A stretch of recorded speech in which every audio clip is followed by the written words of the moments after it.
Naked ascetics are letting their bodies get wet with the rain.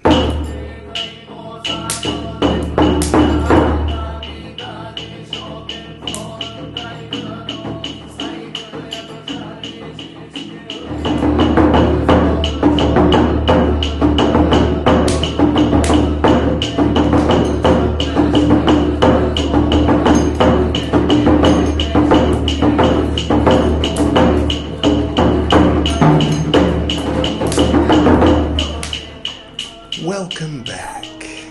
This is Buddhist Books Podcast, episode 281, TIPIṭAKA, part 184, Mahāvagga VIII, part 4, in which we will continue reading the scriptures of pre-sectarian early Buddhism, translated directly from the original Pali language by the Pali Text Society.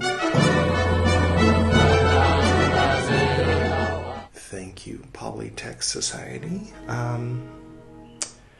Right, so if you would like to start at the beginning of the TIPIṭAKA, feel free to click the playlist.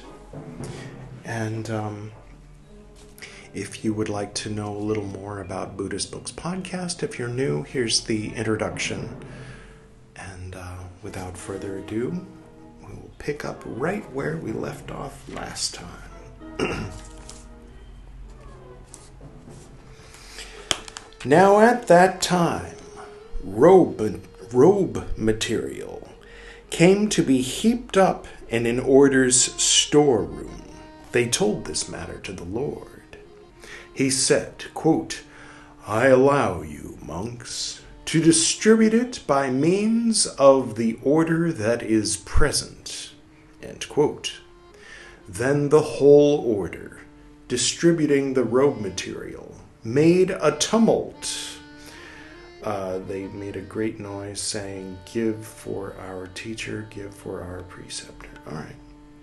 They told this matter to the Lord. He said, quote, "I allow you, monks, to agree upon a monk endowed with 5 qualities as distributor of robe material.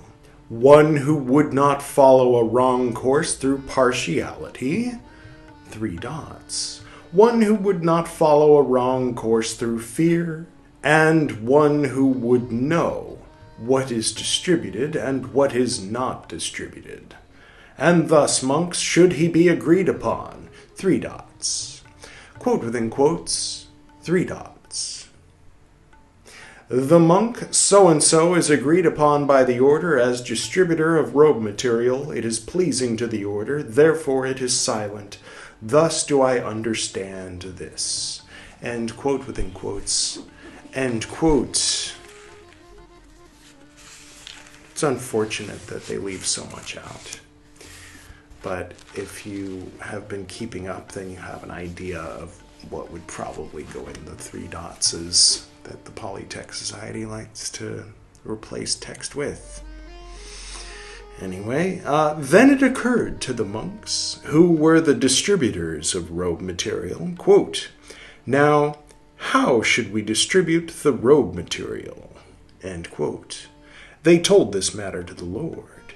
He said, quote, "I allow you, monks, having first examined it, having estimated it, having equalized it, having counted the monks, having formed them into sections, to arrange a share of the robe material for each section." End quotes. Then it occurred to the monks, who were the distributors of robe material, quote, "Now how should a share of the robe material be given to novices?" End quotes. They told this matter to the Lord. He said, quote, "I allow you, monks, to give half a share to novices." End quote. Now at that time a certain monk became desirous of crossing over with his own portion. Crossing over, there's a footnote. In case the robe material cannot be given to each one on one day, then counting the monks by tens. What does this have to do with nothing? It's a different footnote. Okay. Says a river or the wilds. Okay, crossing over a river or the wilds. They told this matter to the Lord. He said, quote, I allow you, monks, to give his own portion to one who is crossing over. End quote. Now at that time, a certain monk became desirous of crossing over with more than one portion. They told this matter to the Lord. He said, quote, I allow you, monk, to give more than one portion, if he gives a compensation.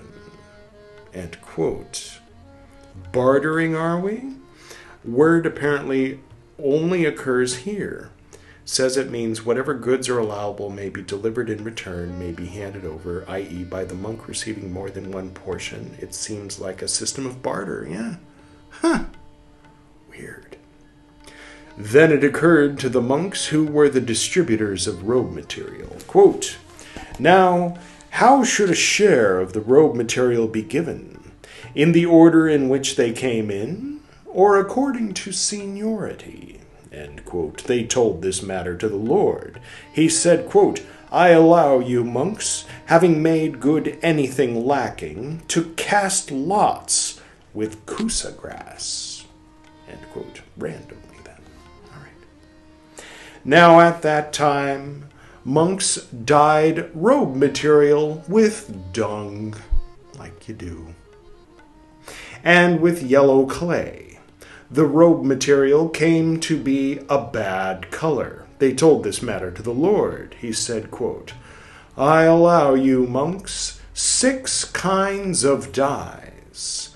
Dye from roots, dye from stems, dye from bark, dye from leaves, dye from flowers, dye from fruits. End quote. That's D-Y-E, the dye, like a ink or something, you know.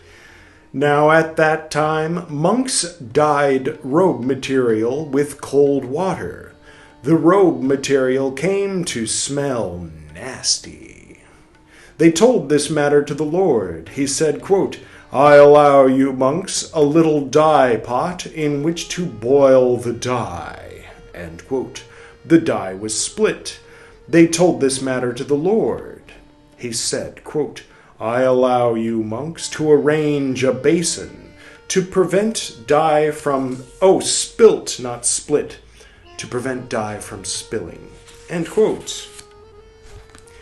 Now at that time, the monks did not know whether the dye had boiled or had not fully boiled. They told this matter to the Lord. He said, quote, I allow you, monks, to put a drop into water or onto the back of your nail. End quote.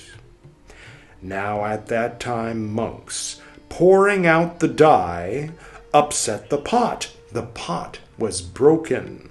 They told this matter to the Lord. He said, quote, I allow you, monks, a ladle for the dye, a scoop with a handle. End quote.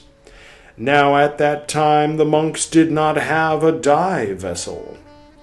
They told this matter to the Lord. He said, quote, I allow you, monks, a pitcher for the dye, a bowl for the dye. End quote.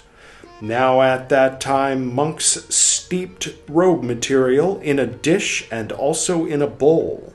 The robe material was split. They told this matter to the Lord. He said, quote, I allow you, monks, a trough for the dye. End quotes. Now at that time, monks spread out robe material on the ground. The robe material became dusty. They told this matter to the Lord. He said, quote, I allow you, monks, a grass matting. End quote. The grass matting was eaten by white ants. They told this matter to the Lord. He said, quote, I allow you, monks, a bamboo for hanging up the robe material, a cord for hanging up the robe material. End quote. They hung it up by the middle. The die dropped down on both sides. They told this matter to the Lord. He said, quote, "I allow you monks to fasten it at a corner." End quote. The corner wore out. They told this matter to the Lord. He said, quote, "I allow you monks a corner thread." End quote. The dye dripped down on one side. They told this matter to the Lord. He said, quote, "I allow you monks to dye it, turning it, and not to go away if the drips have not ceased." End quote.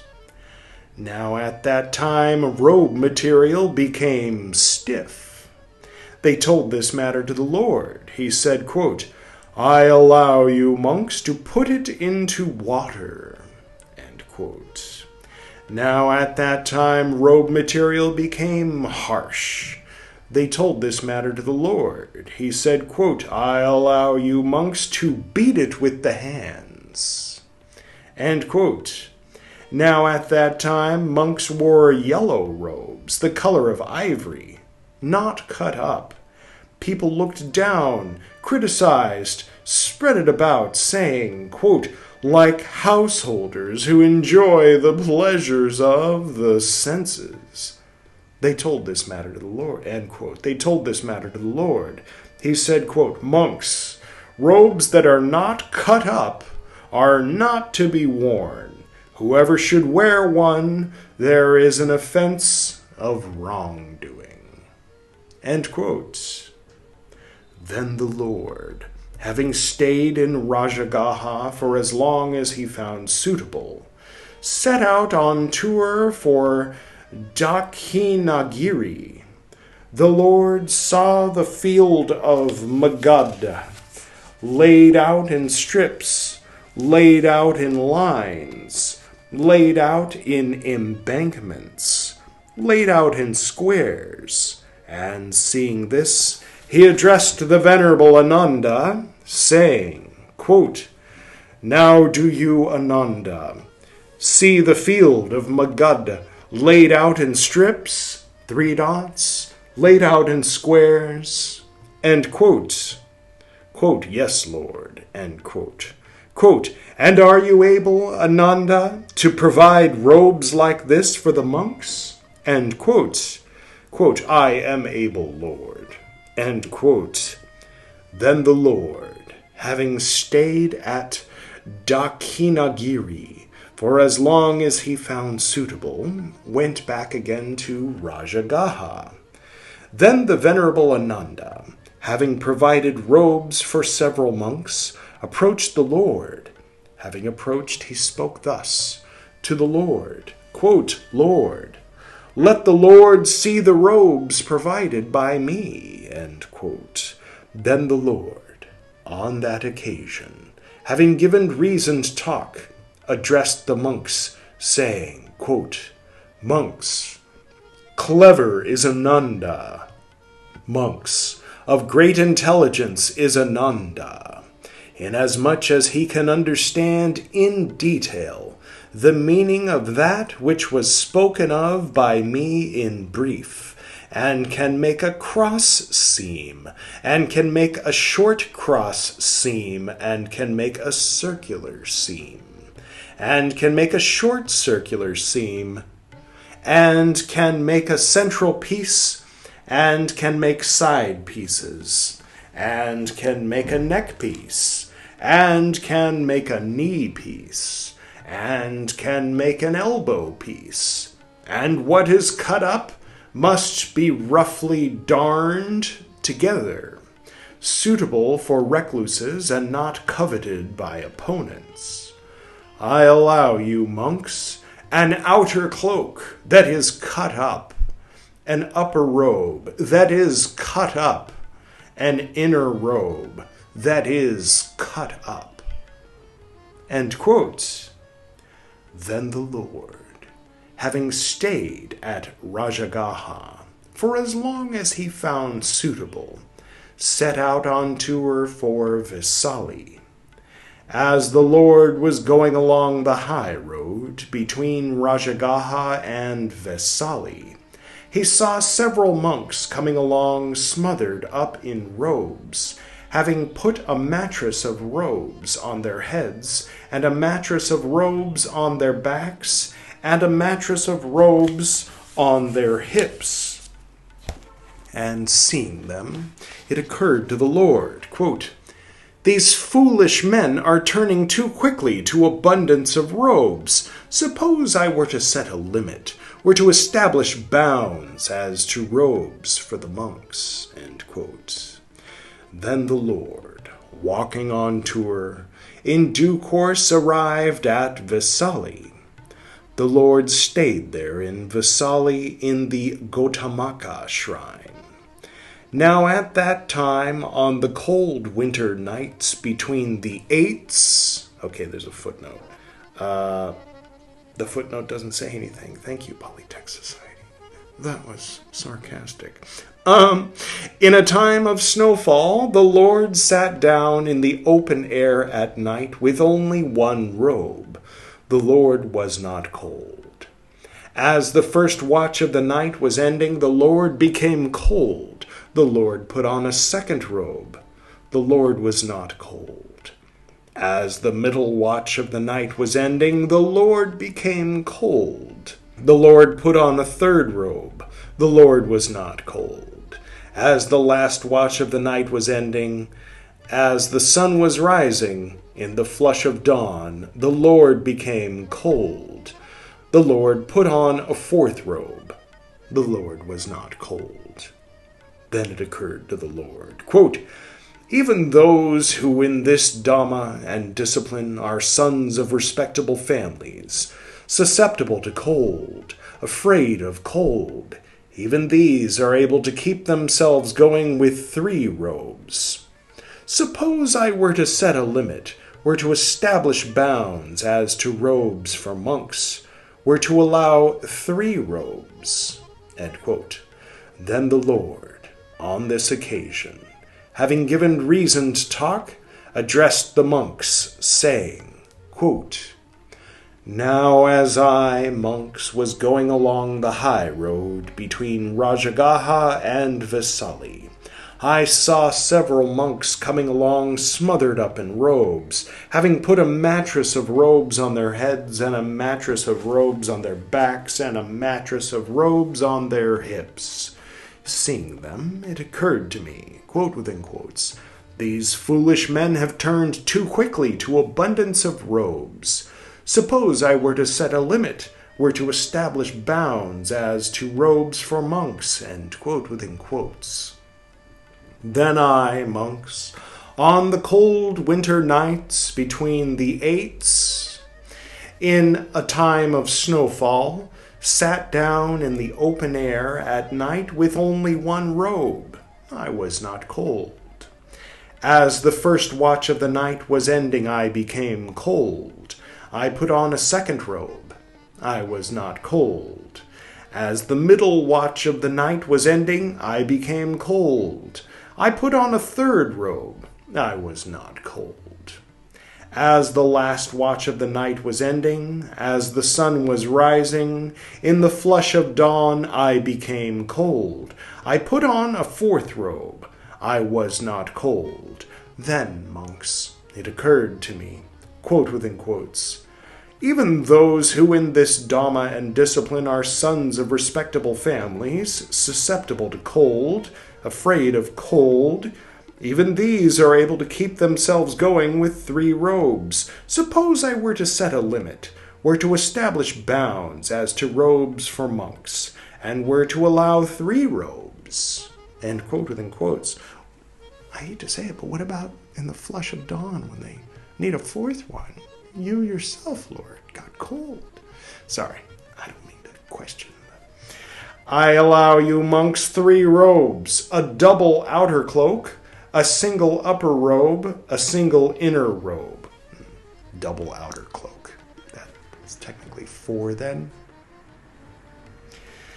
Now at that time, the group of 6 monks, saying, quote, 3 robes are allowed by the Lord, and, quote, entered a village in one set of 3 robes, remained in the monastery in another set of 3 robes, went down to bathe in another set of 3 robes.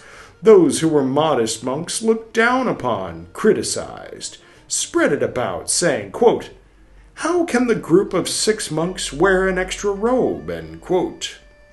Then these monks told this matter to the Lord.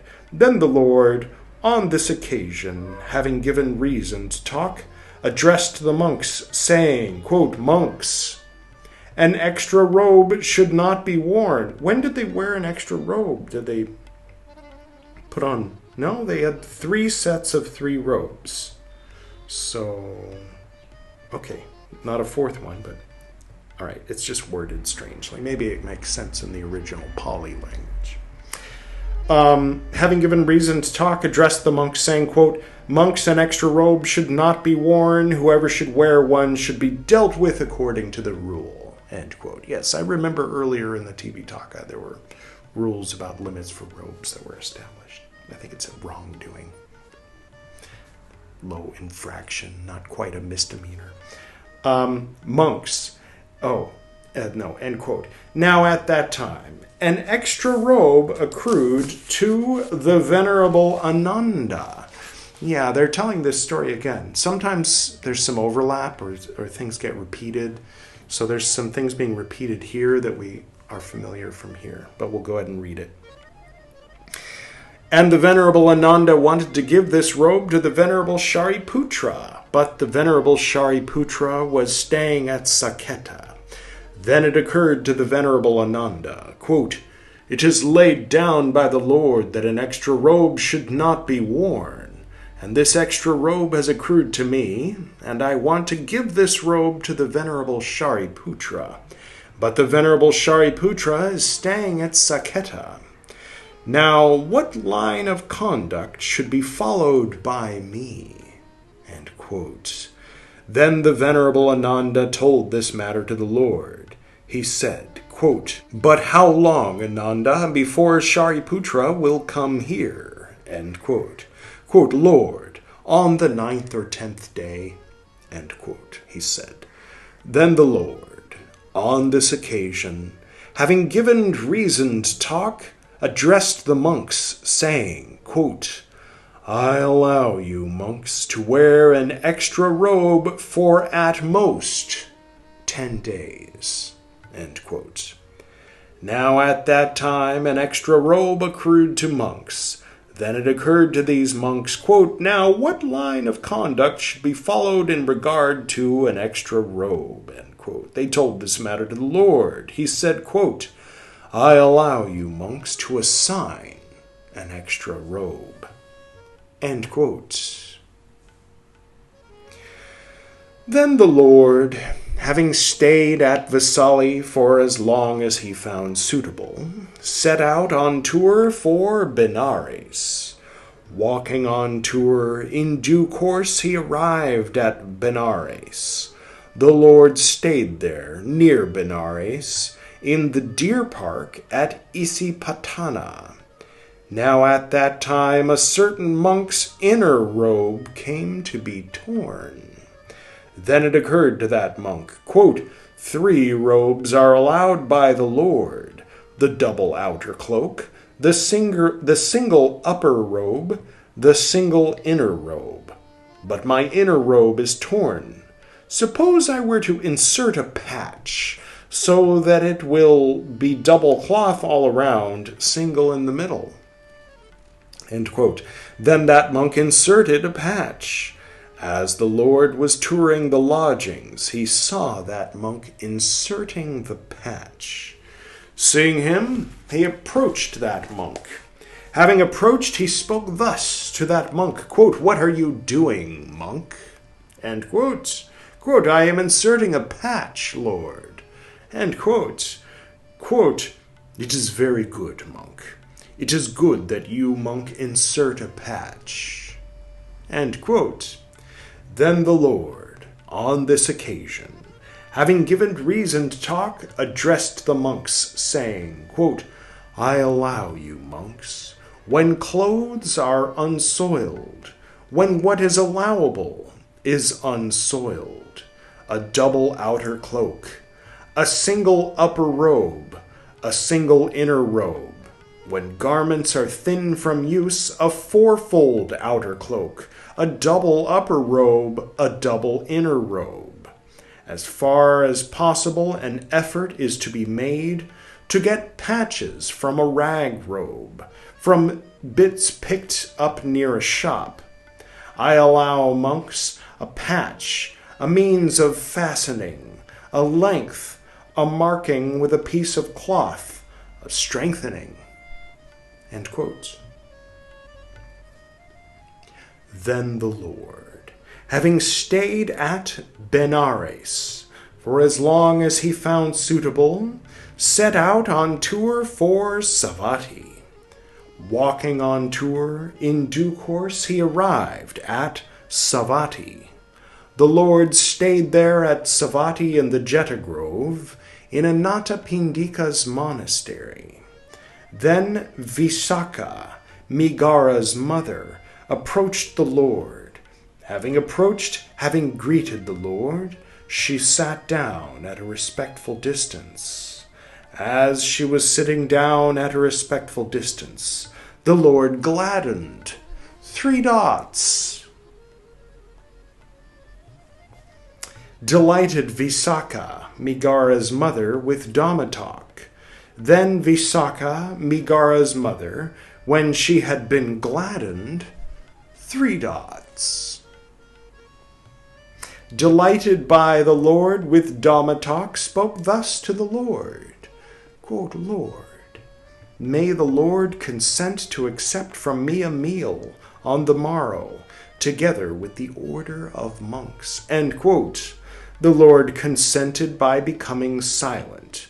Then Visakha, Megara's mother, having understood the Lord's consent, rising from her seat, greeting the Lord, departed, keeping her right side towards him.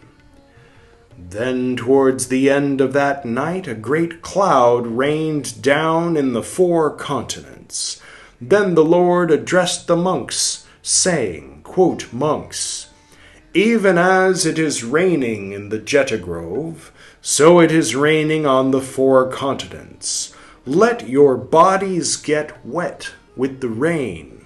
Monks, this is the last great cloud over the 4 continents. End quote. Quote, very well, Lord. End quote.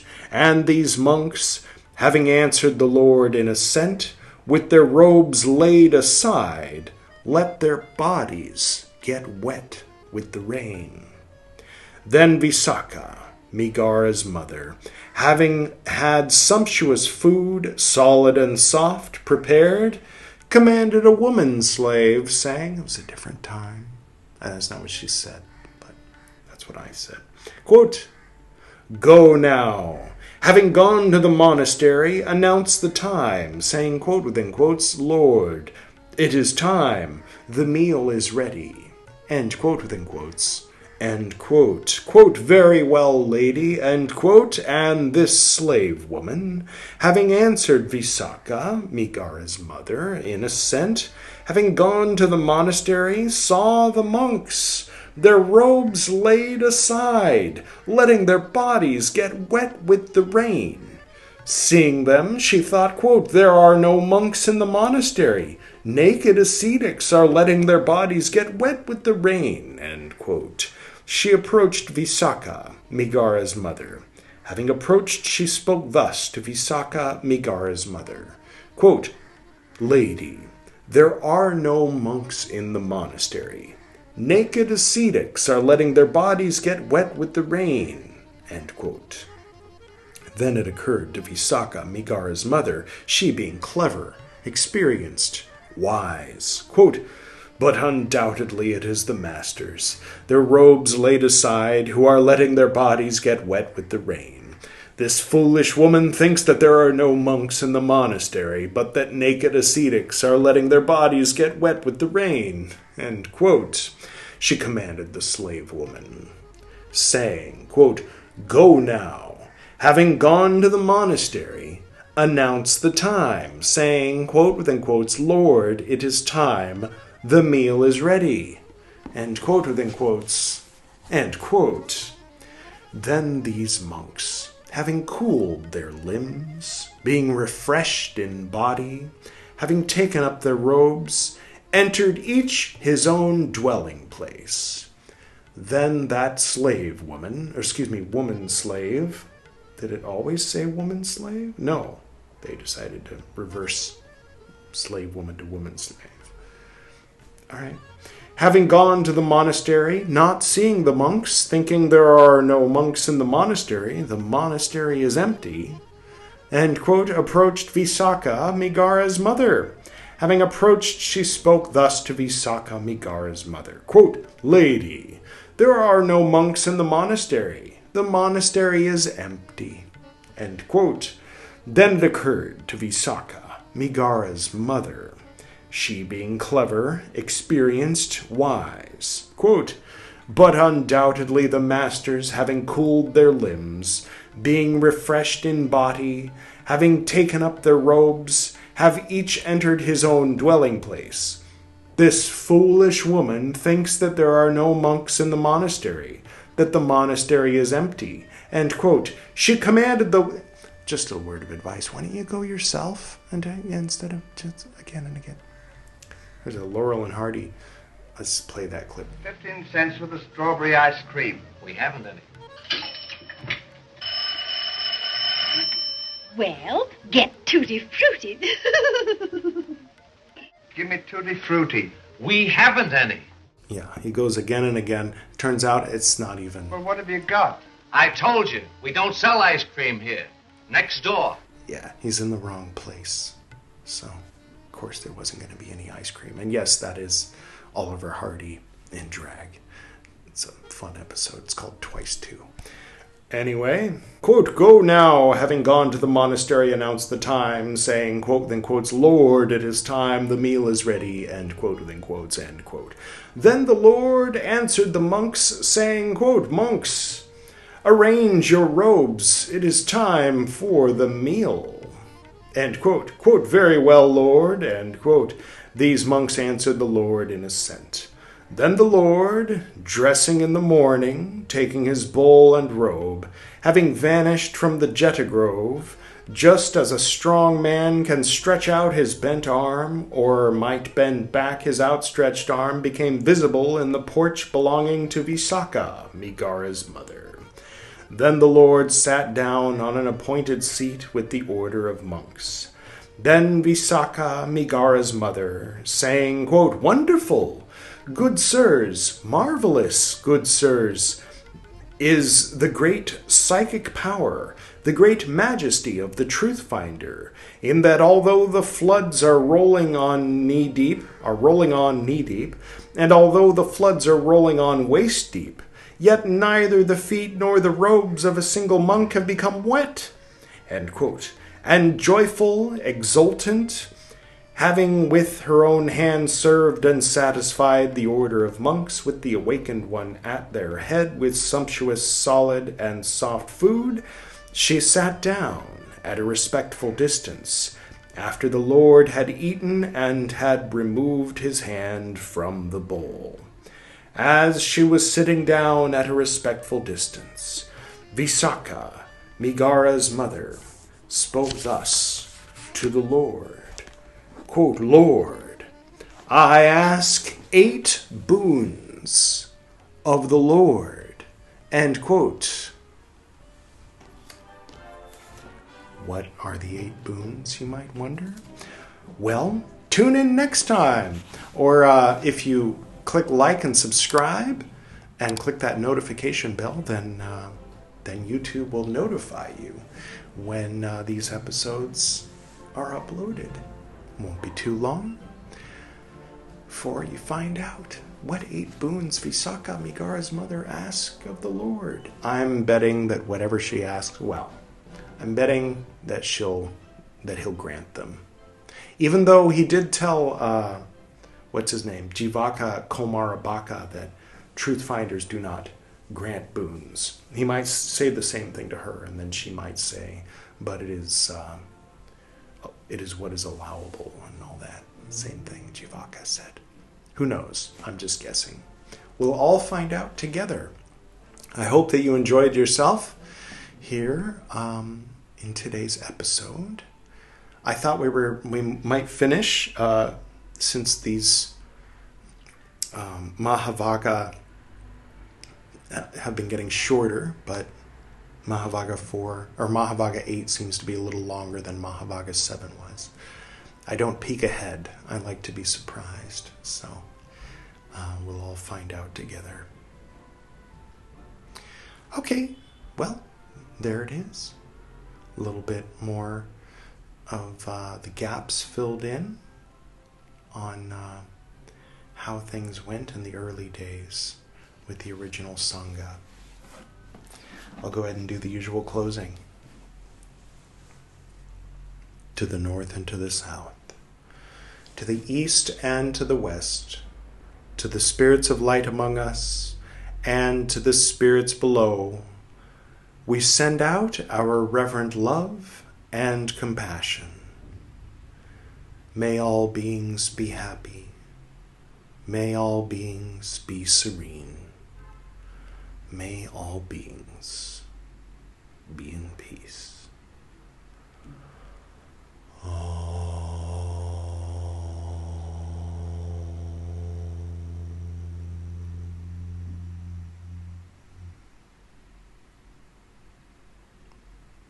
Until next time.